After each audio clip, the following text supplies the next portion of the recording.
Obsidian Gods, Book 1, Bordeaux's Folly. Chapter 16, The Battle for Bordeaux's Folly. Be quiet. A voice from somewhere in the dark room urged Miran into silence. Looking around, she was unable to see anything.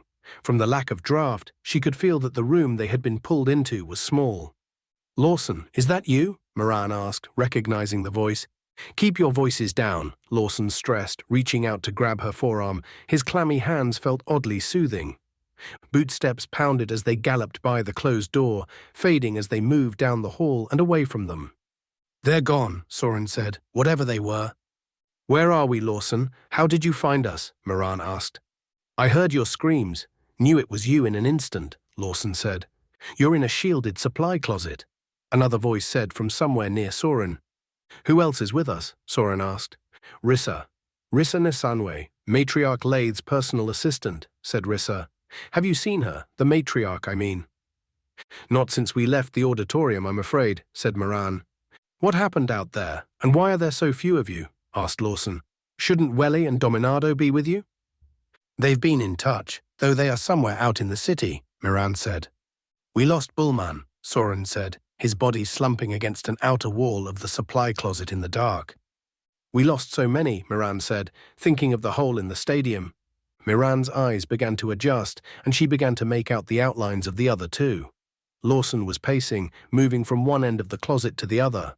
Rissa sat, her head in hand on a stack of overturned mop buckets. "We lost 3 others also, 2 sergeants and our engineer on loan," Miran said, their last images flashing before her in the black of the room. "We were up in the estate levels, celebrating the success of the parade preparations," Rissa said. "Matriarch Lathe had set up a private dinner for us both in thanks when the explosions started happening," Lawson said. "We hid the second we heard footsteps coming up the stairwell, though I imagine now that was you." "Indeed," Miran agreed. "Lawson, I have something to tell you." Miran didn't know if now was the best time to break the news about Lawson's brother's demise, bringing intel back from Vosaris, though she didn't know if any better chance would be coming for either of them. When she told him of his brother Borlin's mission and his heroic sacrifice, Lawson's pacing ceased. "I see," Lawson said frankly. Sitting beside Rissa on another stack, his typical babbling was replaced with sullen silence. "What does that matter now?" Rissa said. "Who the hell was shooting at you?" Miran sat next to Lawson, taking his hand as the man began to sob. If it had been lighter in the room, Rissa might have been able to see the look she flashed at her. A picture of the black silhouetted armored men flashed in her mind. She wished she could offer them some explanation, some comfort in how to move forward. Miran was just as in the dark as the rest of them. "Sitting here isn't doing us any good, shall we?" Soren asked, jiggling the doorknob. "Stop," Lawson hissed. "You have no idea if they're still out there somewhere." "You've a point," Soren said, backing off. Miran wrapped an arm around Lawson. She didn't know what she could do to help explain things, nor what she could do to assist in the world outside, cut off as she was. At least she could provide Lawson with some warmth. Far past the point where her frustration had boiled over into rage, rage into fury, and fury into a state of numbness, Miran felt stuck. A bulletin opened on her terminal as Matriarch Lathe's icon flashed. "Miran, is that you?" Matriarch Lathe asked between gasps. Brenna, I am here," Miran responded. "And where is here?" asked Brenna, her face turning to let out a muffled yell off-screen. Miran was so pleased to hear from the woman that, for several seconds, she forgot to answer. "Estate level, down the corridor in a broom cupboard," she said. "I know the one," Brenna said, with warmth on her face despite her apparent exhaustion. Brenna took a few shots with her sidearm before speaking again. "We've begun an offensive, as motley as it may be. Gerard and I have begun pushing the suits back out of the auditorium level." "That's great. Brenna, we lost the sergeants. We lost Jameth." "Kaelin," said Miran, sullen. "We've lost a lot of good people," Brenna said brutally. "Now get your mind right, or we'll lose even more."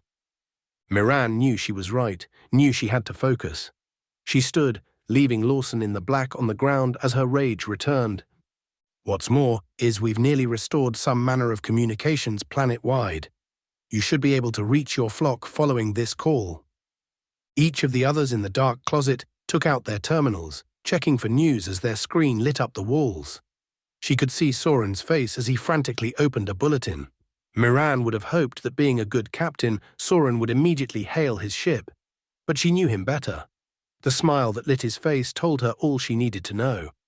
"And Miran," Brenner said. "Yes, matriarch?" "Sit tight, we're coming to get you," Brenner said, closing the bulletin.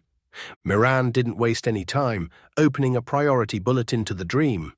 Her second-in-command and captain of the Dream of Earth, Captain Loreto Danesh, answered. His face was haggard and sullen. "Loreto, do you read?" Miran asked. "Did you get my message?" "Loud and up close, my matriarch," Captain Danesh responded. "Your wishes have been enacted. We've dispatched a support flotilla containing all sensitive ships and habitation modules under the Hammerfist, who has just arrived in system. Captain Ronald Felder of the Hammerfist has assumed command of the flock in your absence, taking charge of coordinating the evacuation. A massive breach of protocol were she still on board the Dream, now the Hammerfist captain, being the second most senior officer in the flock next to herself, duty-bound him to take charge in her absence. We've also dispatched evac shuttles to your location, several in fact, though all have been shot down. I've ordered them to cease sending any more into the vicinity of the spire. Matriarch, I'm afraid you'll need to secure your own transport off-world." Miran could see the man's discomfort as he said that. Refusing help to a matriarch was unheard of. Though, Miran thought, so was an attack on not one, but two herd worlds.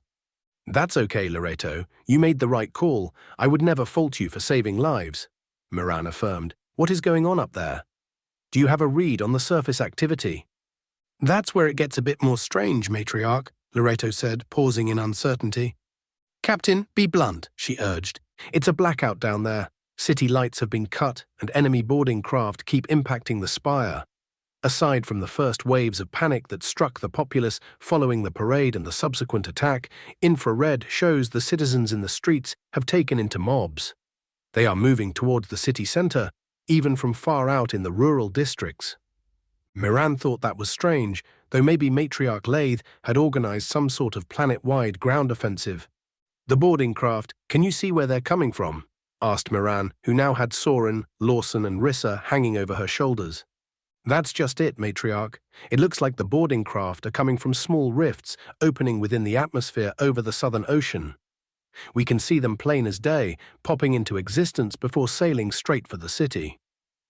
"Opening rifts in atmosphere for such small crafts? How is that possible?" asked Miran as she looked up to meet Soren's equally confused expression. As far as she knew, rift space was only accessible via stationary planet-sized natural rifts in some systems, or by the rift space drive, which was required to be mounted to the craft it was transporting almost like a projector and tied into an equally massive power source. "Despite how ridiculous it seems, this isn't even the strangest part," Danesh said, flashing an image of the stadium, or what remained of it, on her terminal. "I'm assuming you're familiar with what's befallen Turnor Stadium." Miran nodded. The whole section of the stadium didn't simply evaporate. A small rift wake was detected there moments before the attack as well. "Our engineers tell me that it's almost as if something small, maybe not too dissimilar from one of those boarding craft, was sent through seconds before the section of stadium vanished, like a grapple of some sort that pulled the section into rift space and out of existence. The people in the stands with it." The whole story was so outlandish that had Miran not witnessed the aftermath, she would have had trouble believing it. "Matriarch, what have you seen from your place on the ground? Do we know what is in the boarding craft?" "Soldiers in some sort of battle armor and advanced weaponry. They killed many of us, and any shots on them were simply ineffective. From what I could see, they're 6 to a pod. I'm afraid we are outmatched down here and overwhelmed. How many boarding craft have you seen make landfall?" said Miran. "Just shy of 50, Danesh said, not pleased with Miran's words. "That makes it nearly 300 enemy troops." "Gods," Danesh spat. "Loreto, can you get me Captain Felder?" Miran asked. "I can indeed, Matriarch," Danesh said, snapping out of his gloom and waving to one of the bridge officers. "Patching you over now." "Thank you, Loreto, and stay vigilant," Miran said. "We'll pray for your safe return," Loreto said, signing off. "This is Captain Ronald Felder of the Hammerfist," as a boorish older man flashed on screen. Good to see you're in one piece, matriarch. Fantastic you've made it here to experience this mess with us, Ronald, Moran said. Our repairs were finished early in Valen, so I'd figured we might catch the tail end of the festivities. Surprise doesn't seem to cut it, explaining our arrival in Bordeaux, said Felder. Assuredly, we're just as surprised down here, she said. But onto the business at hand, can you see anything from your vantage point? We only just arrived in system a few hours ago and are still a few light days distant, so resolution on the planet is sparse at best. All I know is what Captain Dinesh was able to share with me. Is there something specific I should be looking for? Felder asked.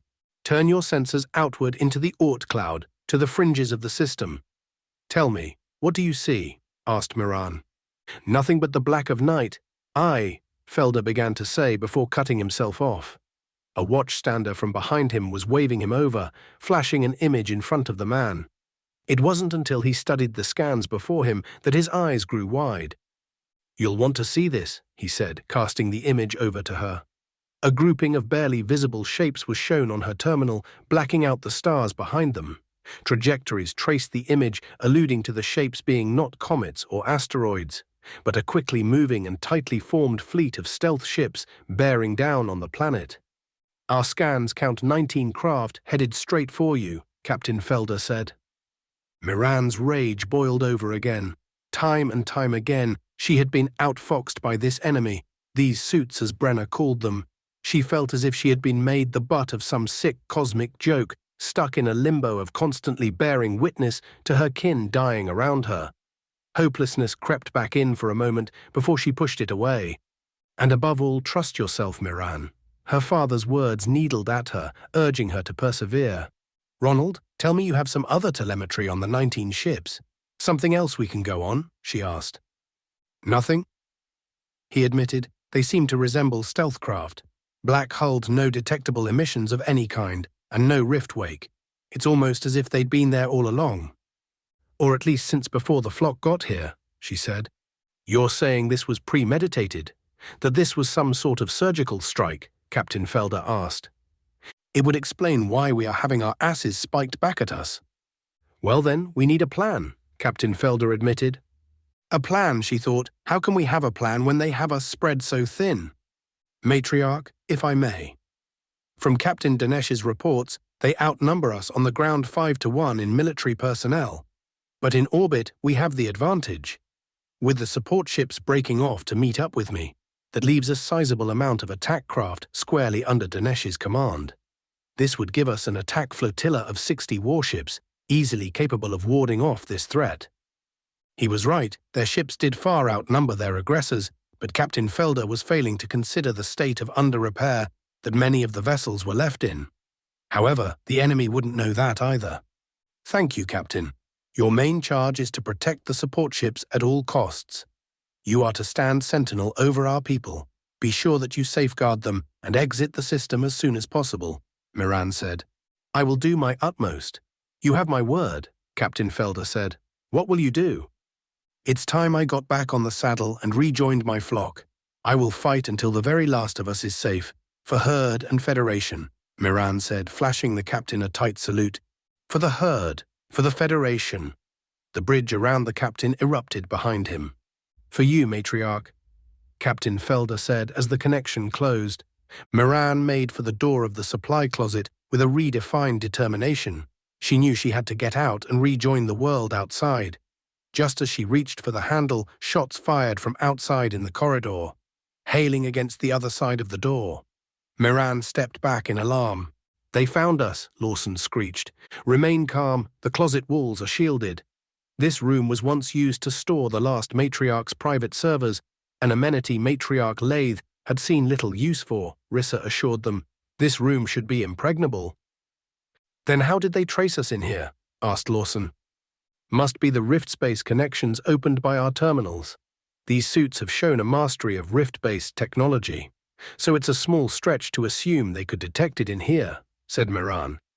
The clamoring of bullets on metal continued outside as if the black suits had an infinite supply of both patience and ammunition.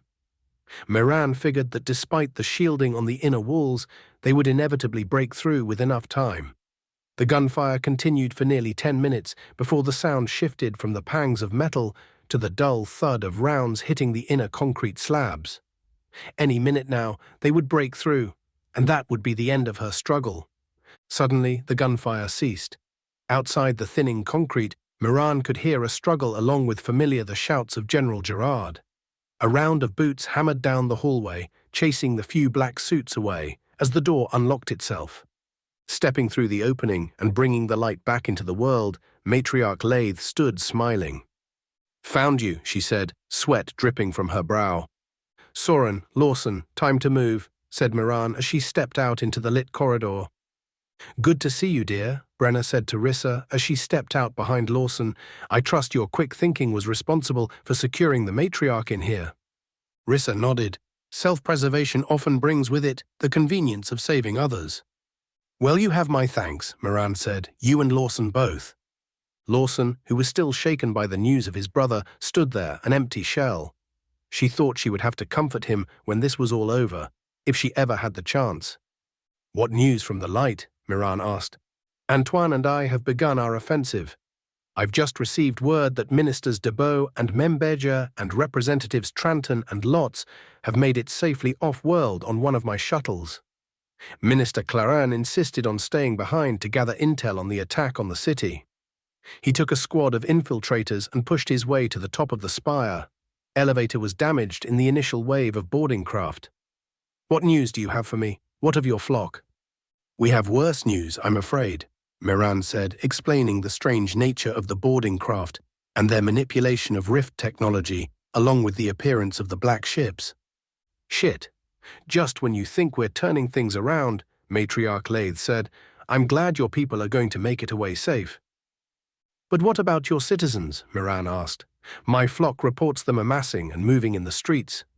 What plans do you have for them?" Brenner looked back, Moran puzzled before calling over Gerard from his sentry at the end of the corridor. His troops had long since chased off the soldiers, leaving only a small contingent behind. "I have been unable to get word from anyone outside the spire. Antoine, perhaps you can explain Moran's report of the citizens forming mobs in the city.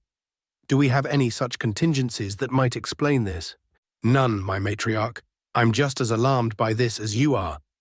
As you know, the standing plan in case of attack is for the citizens to go underground or flee to the outer districts.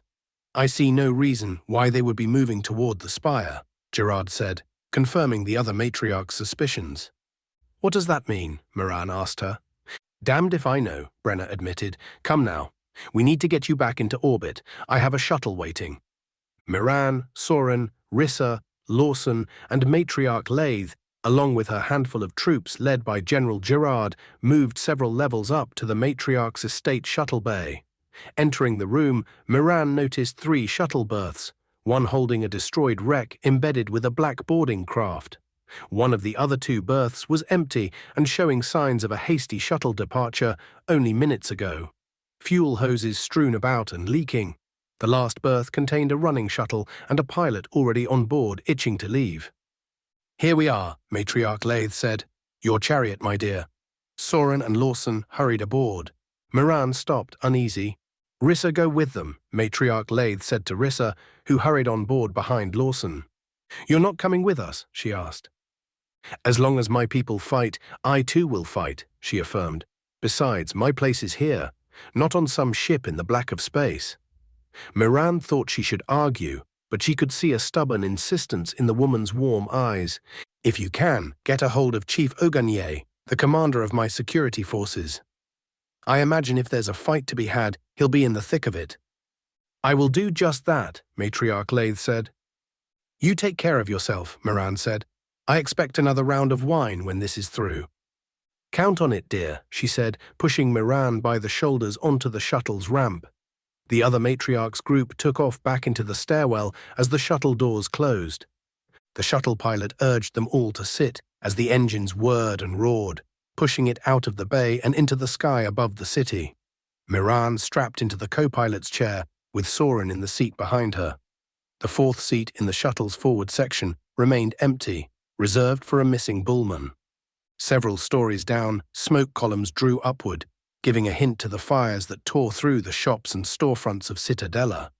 Their flight path took them away from Tourneur Stadium, Miran counting herself grateful to not have to see that carnage up close. "Where are the people?" Soren said, looking down at the streets. "The mobs have vanished," Rissa said from the aft section of the shuttle, echoing the confusion of the group. Miran checked her terminal, patching into an orbital feed from the Dream. Switching to infrared, she could see the tail end of a mob inching its way into the base of the spire. "Looks like they're taking refuge in the spire," Miran assumed. "Good, at least some people made it," Soren said, a bitterness to his tone. Soren was rapidly tapping on his terminal, sending message after message. There was still hope in him. Miran could feel it through the back of her headrest, despite the loss of his closest friend. Miran couldn't imagine what it would feel like losing Soren in such a way. "Where are we headed?" the pilot of the shuttle asked. "Shortest path out of the valley is north to the desert," Miran instructed. "Top priority is getting back to the fleet." "North it is," the pilot agreed. "And keep us low. Let's make ourselves a harder target for whatever was shooting our shuttles down," said Miran. "Aye," the pilot confirmed. "Miran?" Soren said, breaking her focus. The adrenaline flowing through her almost caused her to miss his lack of formality. She paused for a second as lucid thoughts took hold, and she realized she never had a chance, before all this mess, to ask Soren how his date went. "How was your dinner, Soren?" she asked. "My date?" Soren asked. She was lovely." Soren relaxed a little, the rubber of his seat audibly stretching as he leaned back. He continued, "We shared lamb, walked the lake shore and finished up talking as I walked her back home. It was short, surely. I wouldn't have changed a thing." "Aside from the invasion," Lawson bitterly interrupted. Miran held up her hand, forcing him into silence. "Her name is Blaine," said Soren, ignoring Lawson. "I can see you're charmed," said Miran. "I'm happy for you." "That's the thing, matriarch. I've kept in touch. Blaine managed to escape the initial attack. She's headed for an airfield in the Macau district west of here." Miran knew where this was going, but she had a duty to her flock, to her people. She couldn't just reroute her shuttle in the hopes of saving one civilian. "Soren, I know you want to rescue her, but—" "Miran, I understand your duty, as I do mine," Soren interrupted, unbuckling from his seat. "I've already called a shuttle down from my ship. It will be alongside us in a few moments." "Soren, think this through. Your duty is to make it back to your flock, to command your ship," Miran said. "You don't know if she will make it to the airfield," Lawson interjected. "I have to hope. I've already lost so much. I can't lose anything more," said Soren, moving to the shuttle's side door. He opened it, letting a rush of air in. Miran unbuckled to follow him, grasping his forearm as she reached him. "I am going," he said. "I will find Dominado and Welly while I'm down there. I will bring them all back with me." "Soren, don't," she urged. He didn't respond. Instead, he rested a hand on hers and smiled, breaking her grip on him. She could see the usual Soren push through the fog around them, for the first time since the bodies were discovered, back on board the Dream. Another shuttle pulled up alongside theirs, sporting the winter spell insignia. "Godspeed, Captain Djukovic," she said. He turned and leapt across the small gap between the open shuttle doors before his shuttle peeled away, turning west. She closed the doors and returned to her seat with a sigh. "There goes another one," said Lawson, "another victim of duty." "Be quiet, huh?" said Miran. Miran watched the blip of Soren's shuttle as it raced away from hers. She traced the pulsing line of their trajectory with her finger, uneasy. A kilometer out, the blip chirped once sharply, then blinked out. Miran lifted herself in her seat, dropping her terminal to the shuttle floor. Over the pilot's shoulder, far out on the shrinking horizon, Miran could make out a sudden trail of black smoke as it arced toward the ground. "He's gone then," said Rissa, matter of fact. Miran's fury roiled inside her. The last straw had been reached with the loss of all those closest to her. She knew that her old world was gone, and something far more sinister now stood in its place. Gone were the now trivial concerns of parade preparations and a few missing persons. With the losses of Bullman, Soren, and assuming Welay, Dominado, and even Olajide, the task force was dead. In its place now stood death, hate, and war. An alarm chime was sounding on the shuttle's HUD, cloned from her terminal's feed. The sound marked the death of all that she cared for, a crier that heralded a turning tide. "Shut that off," Miran said as animosity overtook her. This has been Chapter 16, The Battle for Bordeaux's Folly of Bordeaux's Folly, Book 1 in the Obsidian Gods series. Original content written by Eric Berndt, all rights reserved. Thank you to my patrons on Patreon. If you would like to read ahead and not wait for the next video, you can find all of my chapters free of charge on my Patreon. Books 1 and 2 are complete. I am still working on 3 and 4. Thank you for listening.